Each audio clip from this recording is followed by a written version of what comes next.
It's a brand new chapter in the story of the oldest profession. Canada's Supreme Court has struck down key laws regarding prostitution, giving the government a year to implement new laws.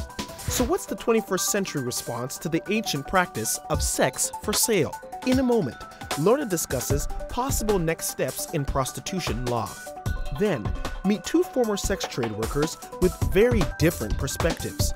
One believes that legalized prostitution provides greater safety and societal control. The other believes it's plain wrong and that new, more effective laws are needed to discourage it. This is Context, a look at life beyond the headlines.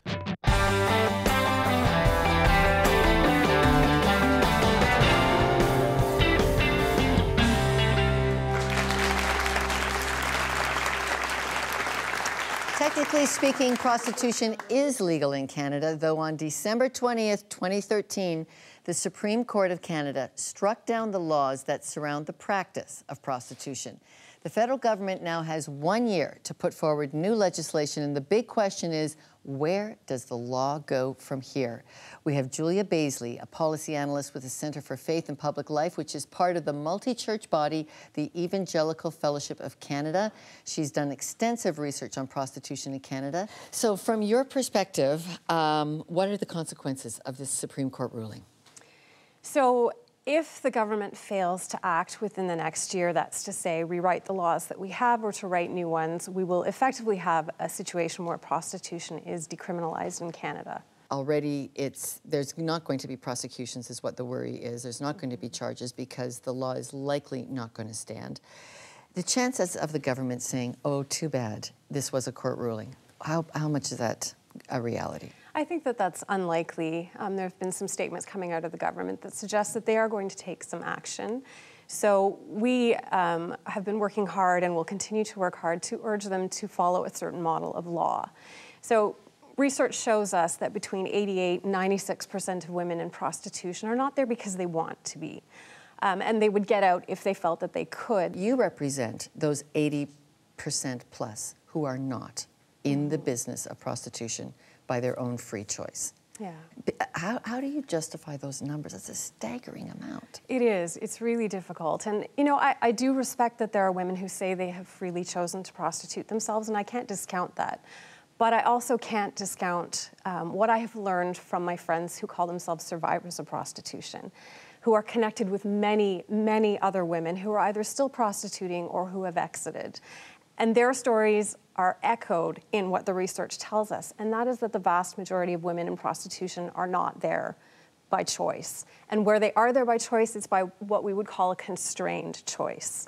Okay, but the argument, the legal argument, and all 9 judges agreed with this, that Canada's prostitution laws had to change because it was not constitutional to say you can't protect yourself, you can't check for the Johns, what they've got, what kind of background they've got. You haven't got a place to do this in. You can't live off these avails. What about that this was an unfair approach to giving women the protections they needed? So the challenge was that prostitution itself is legal. Selling sex is not illegal. But the court found that these laws that were in question prevented women from making choices or taking actions that might mitigate that danger. The court did note in their decision that prostitution is inherently dangerous. But the issue was that the laws were preventing women from taking choices to mitigate that danger. Okay, and those are constitutionally protected, those choices. Yeah. Okay, so now we have to come up with something else. And you are a proponent, many people are a proponent of the Nordic model. We've got a link up on our website, red light, green light. Help us understand what this Nordic model that many would like to see in Canada. Okay, so the Nordic model has 3 key components. The first is a legislative one, and they criminalize the purchase or attempted purchase of sex, while decriminalizing those who are being sold. So criminalizing individuals who are prostituting actually creates barriers to their exit, and it also further entrenches the inequality and marginalization that probably got them there in the first place. The second feature is a robust national strategy to ensure that exit supports and services are available to those who want out. And the third was a public awareness campaign that helped the public understand the rationale behind the change in the law. So in Sweden, the message was prostitution is violence against women, it's sexual exploitation, and it's fundamentally contrary to equality between the sexes. We're now going over to Sheldon Neal in the audience. Thank you, Lorna. I'm here with Ruth Ross with the Christian Legal Fellowship, and she has a comment with our guest. The average age of entry into prostitution is between 14 and 15. So what do we do with the young and vulnerable, with those that are runaways, with those that are homeless, young men and women, young boys and girls that are exposed to this and do not have the protection of those perhaps around them? That's a statistic from the Elizabeth Fry Society that 14 and 15 is the entry point going into prostitution. Absolutely unacceptable. I don't know any girl at 14 who knows how to make a career choice, that this is what she wants to do, sell sex, sell her body for sex. We've got another comment from the studio audience, Shay and Vidyata. One of the biggest questions of 2014, as we're discussing here today, is how will Parliament react? And they can either do absolutely nothing, and therefore what happened in Supreme Court will just carry on and take place, or Parliament can rewrite the legislation.